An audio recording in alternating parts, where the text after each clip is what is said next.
नमस्कार। उत्तम सर के इस YouTube चैनल पर आप सभी का स्वागत है। बाबू, इससे पिछले वीडियो में हम लोग त्रिभुज के गुण के बारे में और त्रिभुज का जो परिभाषा होता है, उनकी प्रकार होता है, इन सब चीज के बारे में जान चुके हैं और हम लोग त्रिभुज को बहुत ही अच्छा तरीका से उस वीडियो में समझने का प्रयास किए थे। आप लोग देखे होंगे तो उसमें हम त्रिभुज के जो परिभाषा होता है उनको बताते हुए हम उनके जो टाइप्स होते हैं, समबाहु त्रिभुज, विषमबाहु त्रिभुज, इन सब चीजों को बता दिए थे, है ना। आज हम लोग उन चीजों को एक बार फिर से क्विक रिवीजन करते हुए और हम लोग आज एक त्रिभुज में जो उनके क्षेत्रफल परिमाप होते हैं, इन सब चीजों को समझने का प्रयास करेंगे। त्रिभुज बहुत ही इंपॉर्टेंट चैप्टर होता है और इन पर जो है बहुत विभिन्न प्रकार के जो सवाल होते हैं वो कॉम्पिटिटिव एग्जाम एंड बोर्ड्स के एग्जाम में पूछे जाते हैं, है ना। तो चलिए हम लोग इनको समझने का प्रयास करते हैं, देखने का प्रयास करते हैं। देखिए, त्रिभुज सबसे पहले हम लोग एक किसे कहते हैं, त्रिभुज कहेंगे किसे, तो जो ऐसी आकृति होगी बाबू जो तीन भुजा से घिरी होगी, तीन भुजा से घिरी होनी चाहिए, उसको हम लोग मतलब त्रिभुज कहेंगे। और आप इसको देखेंगे तो इसमें अंदर से ये बंद होना चाहिए, है ना, तब ये त्रिभुज कहलाता है। ये वाला जो देख रहे हैं आप लोग, ये इसका साइड कहलाते हैं, ये इसका साइड कहलाएगा, ये इसका भुजा, ये तीनों साइड कहलाता है बाबू। ये जो आप लोग देख रहे हैं इसमें ये वाला भाग इसका एंगल कहलाता है ना, जो इसका कोण होता है। ये वाला भाग बाबू सब आप लोग जो देख रहे हैं, जैसे ये देखिए, ये वाला जहां पर मिलता है ऐसे, है ना, नुकीला टाइप में, इसको हम लोग बाबू इसका शीर्ष कहते हैं। तो त्रिभुज में तीन भुजा होते हैं, तीन कोण एवं तीन शीर्ष होते हैं। इन सब चीज बात को हम लोग पहले जान चुके हैं, है ना। अब हम लोग आज जानेंगे कि सबसे पहले त्रिभुज में परिमाप क्या होता है और इसका क्षेत्रफल क्या होता है। इन सब चीज के बारे में चलिए हम लोग समझने का प्रयास करते हैं। देखिए, सबसे पहले अगर आपसे किसी भी त्रिभुज का जो है, सो जैसे मान लीजिए कि ये एक हम ट्रायंगल ले लिए बाबू, ये एक त्रिभुज हम यहां ले लिए, इसका नाम हम मान लीजिए ले लेते हैं एक्स वाई जेड। तो सबसे पहले इसका क्षेत्रफल कौन होता है, इसमें क्षेत्रफल क्या होता है, त्रिभुज का क्षेत्रफल, है ना। क्षेत्रफल हम लोग किसको कहते हैं और इस त्रिभुज का क्षेत्रफल होता क्या है। देखिए, सबसे पहले तो आपको ये चीज समझ जाना है कि ये एक आकृति है ना, और इसका हमको क्षेत्रफल निकालना है। तो क्षेत्रफल कभी भी जो होता है, जो ये बाउंड्री लाइन खींचा हुआ है बाबू, इसके हम लोग अंदर वाले पार्ट्स को कहते हैं। देखिए, ये बाउंड्री लाइन है ना, इसके अंदर वाला जो ये पार्ट्स हुआ ना, मतलब इस रेखा से जो अंदर में है ना, उसको हम लोग कहते हैं क्षेत्रफल, है ना। और ये वाला जो लाइन देख रहे हैं बॉर्डर, ये तीनों साइड से अगर हम इस सभी लाइन को अगर हम लोग ऐड कर लेंगे तो इसका परिमाप कहलाता है, वो हो जाता है त्रिभुज का परिमाप। त्रिभुज का क्या हो जाता है बाबू, परिमाप हो जाता है। देखिए, ये वाला बॉर्डर लाइन जो हम लोग देखते हैं वो उसका त्रिभुज का परिमाप होता है, एंड जो त्रिभुज का जो ये अंदर वाला भाग होते हैं ना बाबू, ये इसका क्या होते हैं, क्षेत्रफल होते हैं।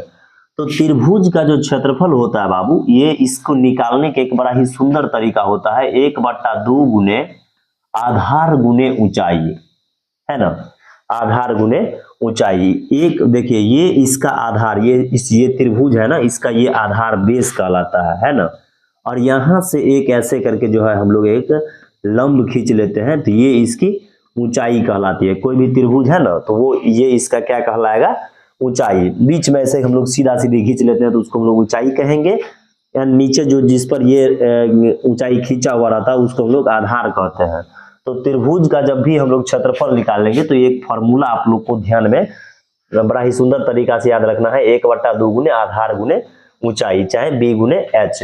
आधार जो इसका होगा उसको और ऊंचाई को हम लोग गुना करेंगे, फिर उसका हाफ कर देंगे, तो वो त्रिभुज का क्षेत्रफल हो जाएगा। एंड त्रिभुज का जो बाबू परिमाप होता है वो हो जाता है तीनों भुजा का योगफल, तीनों भुजा का योग, है ना, या योगफल कर लीजिए, ऐड कर लीजिए, कोई दिक्कत नहीं। तीनों भुजा का जो है सो योग हो जाएगा। मेरे कहने का मतलब ये है बाबू कि देखिए, ये त्रिभुज है ना, या कोई भी आकृति अगर आपको दिया हुआ है, आपको कह रहा है कि परिमाप निकालिए, तो देखिए क्षेत्रफल में थोड़ा सा आपको चिंता करने का बात हो सकेगा, क्षेत्रफल हम किसी आकृति का कैसे निकालेंगे, लेकिन परिमाप कभी भी आप याद रखिए कि परिमाप हमेशा, जैसे इसका हम तीन भुजा है ना, तो तीनों भुजा का लंबाई है ना, किसी भी तरीका से किसी भी स्थिति में अगर हमको निकालने के लिए कहा जाएगा तो हम लोग इसी तरीका से निकाल लेंगे। तीनों भुजा का जो है सो योग हम लोग कर देंगे। कोई दिक्कत समझने में? तो त्रिभुज का जो है सो क्षेत्रफल आप लोग इस तरीका से निकाल लेंगे। त्रिभुज का क्षेत्रफल निकालने का कौन सा तरीका बताइए? 1/2 गुना आधार गुने ऊंचाई n त्रिभुज का परिमाप। परिमाप हम लोग किसको कहेंगे? तो तीनों भुजा को हम लोग क्या कर देंगे बाबू? ऐड कर लेंगे, तो वो उसका क्या आ जाएगा? परिमाप आ जाएगा। जैसे देखिए, अगर हम मान लीजिए एक आपको देते हैं अभी सवाल जरा इसी पर, जैसे मान लीजिए कि ये एक त्रिभुज है और इसकी आधार है 20 मीटर, है ना, मान लीजिए आधार 20 मीटर है और ऊंचाई मान लेते हैं कि 5 मीटर है। तो तब आपको कहेगा कि क्षेत्रफल बताइए, तो हम लोग क्या करेंगे? ऐसे 1/2 गुने b गुने h, तो इसका सूत्र ही होता है, और 1/2 गुने b का मान कितना हुआ बताइए? b यानी बेस यानी 20 हो जाएगा, एंड h का मान कितना हो जाएगा? 5 हो जाएगा। तो इस तरीका से हम लोग इसको काटेंगे, 10 × 50, और जब भी क्षेत्रफल निकालेंगे तो मीटर स्क्वायर दे देंगे। तो इस तरीका से आप लोग त्रिभुज का जो है सो क्षेत्रफल निकाल सकते हैं, है ना। और परिमाप के लिए आपको यह याद रखना है कि ये कोई ना कोई भुजा आपको ये इसमें दिया जाएगा, है ना। जैसे एक भुजा देखिए इसका 20 है, एक मान लीजिए 10 हो जाएगा, एक मान लीजिए 15 हो जाएगा, कुछ हो जाएगा ना। तो इसका अगर आपको करा है कि परिमाप निकालिए, तो आप इस तीनों भुजा को 10 को 10 20 30 30 और 15 कितना हो जाएगा? 45, इसका परिमाप हो जाएगा, है ना। परिमाप याद रखिएगा, इसमें हम लोग मीटर स्क्वायर देंगे या इसमें मीटर देंगे, है ना, या जो भी इकाई होगा वो हम लोग इसमें देने का प्रयास करेंगे। तो त्रिभुज का सिंपली अगर हम लोग को कोई पूछता है तो ऐसे हम लोग निकाल लेंगे, है ना, ये दो उपयोग करके। अब चलिए हम लोग और भी त्रिभुज होते हैं बाबू, उनको भी हम लोग देखने का प्रयास पहले कर लेते हैं।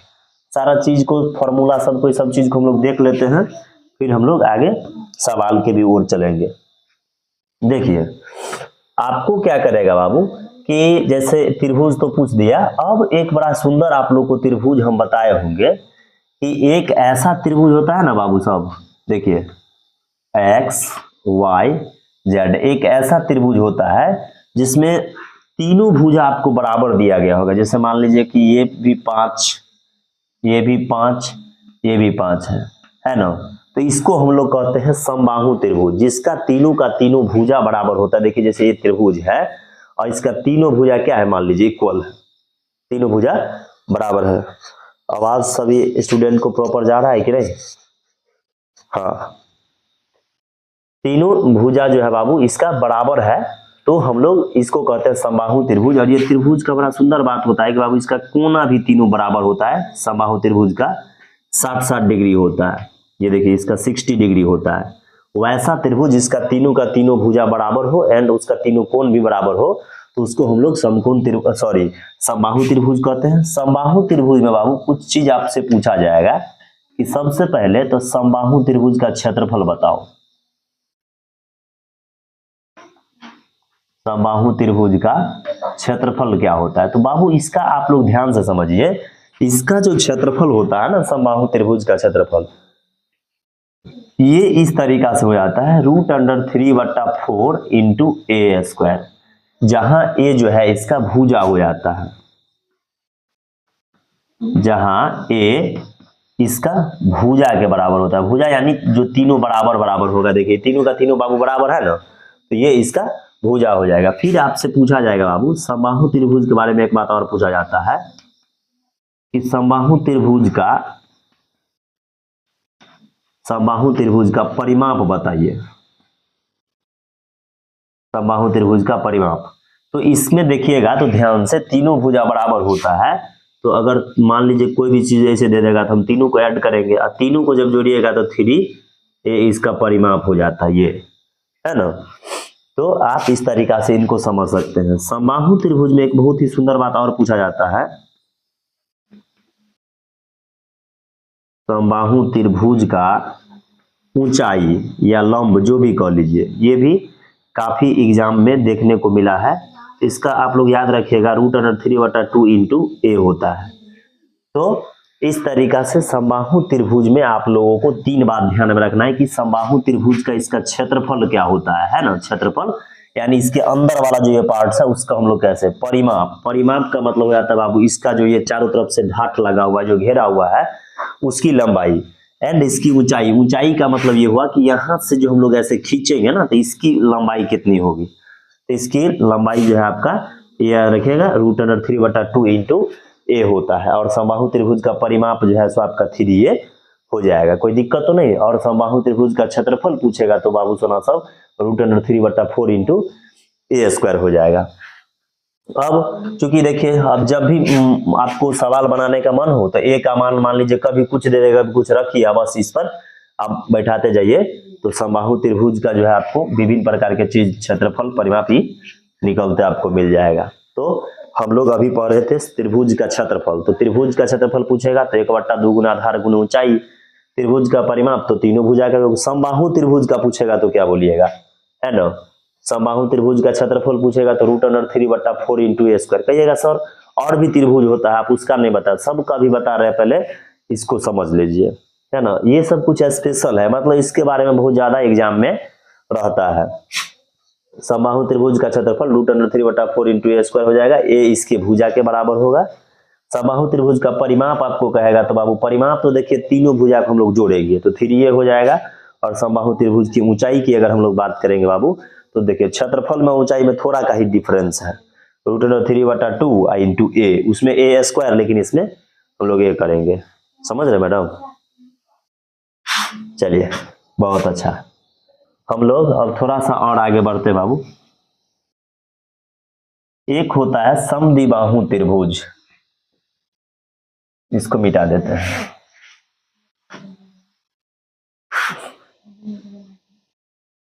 स्पेशल केस वाला था इसलिए इसको हम लोग अलग से समझ लिए हैं। देखिए अब एक आता है समद्विबाहु त्रिभुज, दूसरा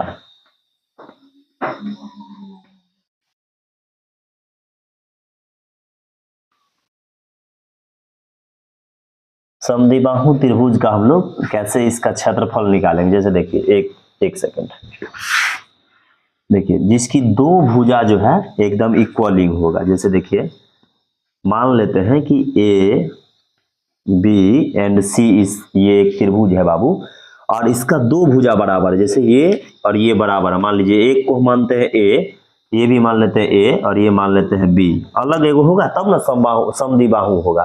द्विबाहु का मतलब जिसका दो भुजा बराबर होता है ना। तो आप लोग इसमें समझ गए होंगे।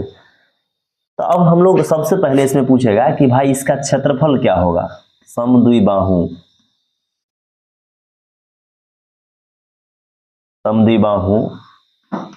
त्रिभुज का क्षेत्रफल। तो देखिए इसमें अब हर त्रिभुज का हम लोग अलग अलग से नहीं याद रखेंगे, है ना। जैसे इसका आप ये निकाल ले तो इसको ऐसे हम लोग लंबाई खींच लेंगे, एक लंबाई निकाल लेंगे, है ना। ये एक लंबाई निकालेंगे और ये भुजा यहाँ आधा आधा कर देगा तो ये भी एक आप जैसे लंब निकाल लेंगे बस बन जाएगा। तो समबाहु त्रिभुज का क्षेत्रफल भी आप लोग ये जो होता है अलग से याद नहीं करेंगे, इसी पर बना लेना, 1/2 गुने आधार गुने ऊंचाई पर आपको बना लेना है ना। या इसका एक बार आपको ये भी बना लेना है बाबू 1/2 इंटू √4b² माइनस a²। इस पर भी आप लोग समद्विबाहु त्रिभुज का जो है सो फॉर्मूला निकाल सकते हैं, लेकिन ऊपर वाला ही सबसे ज्यादा आप लोग यूजफुल रखिएगा याद, है ना। फिर आपसे पूछेगा परिमाप क्या होता है, समद्विबाहु त्रिभुज का परिमाप बताइए। समद्विबाहु त्रिभुज का परिमाप जब भी किसी चीज का पूछता है बाबू तो ये आपको इक्वल याद रखना है कि वो तीनों भुजा का योग ही होगा, तीनों भुजा का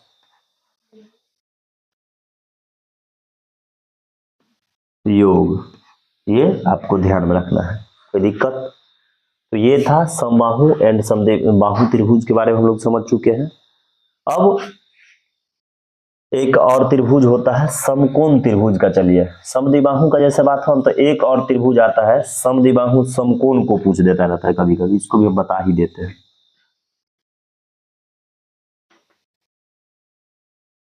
समद्विबाहु समकोण, समद्विबाहु समकोण त्रिभुज का क्षेत्रफल। बड़ा सुंदर होता है बाबू। इसका हो जाता है कर्ण के होल स्क्वायर बट्टे में 4। देखिए समद्विबाहु समकोण का मतलब क्या होता है। देखिए ये एक समद्विबाहु त्रिभुज भी हो गया। जैसे मान लीजिए कि इसका एक भुजा ए है और ये भी ए है, ये खाली अलग हो गया, और ये 90 डिग्री का भी है, तो ये समद्विबाहु समकोण होगा। समद्विबाहु का मतलब जिसका दो भुजा बराबर, और समकोण का मतलब जो 90 डिग्री भी होगा। तो इसका क्षेत्रफल अगर ऐसे त्रिभुज का क्षेत्रफल अगर आप लोगों से पूछा जाएगा तो कर्ण का होल स्क्वायर बट्टे 4 फॉर्मूला पर बैठा करके बना सकते हैं। ये इसका हो गया, है ना। समद्विबाहु त्रिभुज के भी बारे में समझ गए। और अलग से अगर मान लीजिए कि समकोण के बारे में केवल पूछता है कि समकोण त्रिभुज का क्षेत्रफल, बड़ा सुंदर इसका फॉर्मूला हो जाता है। देखिए इसमें 1/2 गुने लंब, ये लंब होगा ना यहाँ पर, है ना, उसकी ऊंचाई हम लोग को दे देना है, और जो उसका आधार होता है बी, उसकी हम लोग को ऊंचाई देना। मतलब बात यही हो गया कि ये इसकी ऊंचाई हम लोग लेंगे और ये आधार लेंगे। तो इस तरीका से फॉर्मूला आप लोग ध्यान कर लेंगे। समद्विबाहु त्रिभुज का क्षेत्रफल पूछेगा तो बेस्ट इस पर बनाना है ना। ये आपको नहीं ध्यान करना है क्योंकि सब आपको दिया ही जाएगा ऊंचाई, और भुजा देगा तो अब इस सूत्र को अप्लाई करना है। समद्विबाहु त्रिभुज का परिमाप तीनों भुजा का योग हो जाएगा। समद्विबाहु समकोण त्रिभुज का जो क्षेत्रफल है वो ये हो जाएगा, और समकोण त्रिभुज का जो क्षेत्रफल है वो ये हो जाएगा। तो इतना, चलिए थोड़ा सा हम लोग और आगे बढ़ते हैं। एक होता है बाबू विषम बाहु त्रिभुज, कि भाई हम लोग उसका क्षेत्रफल कैसे निकालेंगे।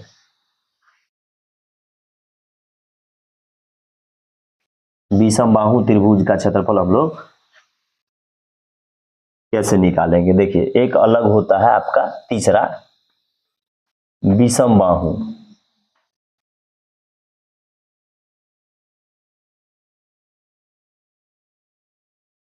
विषम बाहु त्रिभुज का क्षेत्रफल हम लोग कैसा निकालेंगे। जो त्रिभुज अलग अलग के होंगे, जैसे मान लीजिए कि इस तरीका से त्रिभुज होगा बाबू, और अलग अलग उनकी भुजा की लंबाई होगी, x, y एंड z होगा, और इसका मान लेते हैं a है, इसका मान लेते हैं b है, एंड इसका मान लेते हैं c है। इसमें भुजा की ही लंबाई दिया हुआ है और अलग से दिया हुआ है। जैसे मान लीजिए कि बराबर नहीं होगा तो उसको हम लोग विषम बाहु कहेंगे। तो इसमें बड़ा सुंदर एक फॉर्मूला अप्लाई किया जाता है बाबू, इसको हम लोग कहते हैं हीरोन का सूत्र, है ना। हीरोन का सूत्र, हीरोन का सूत्र अप्लाई किया जाता है त्रिभुज के क्षेत्रफल निकालने के लिए। विषम बाहु त्रिभुज का क्षेत्रफल क्या हो जाता है, रूट अंडर, इसका सुंदर सा फॉर्मूला होता है बाबू, थोड़ा लॉन्ग देखने में लगेगा, s into S minus A into S minus B into S minus C. जहां एक बात आपको ध्यान देना है कि s क्या होता है, तो s का मतलब हो जाता है बाबू अर्ध परिमाप, अर्ध परिमाप। तो देखिए पूरा परिमाप होता है बाबू आपका, पूरा परिमाप हो गया a प्लस बी प्लस सी, लेकिन हमको आधा ना निकालना है, तो आधा परिमाप के लिए बटा में क्या दे देना है, 2 दे देना है।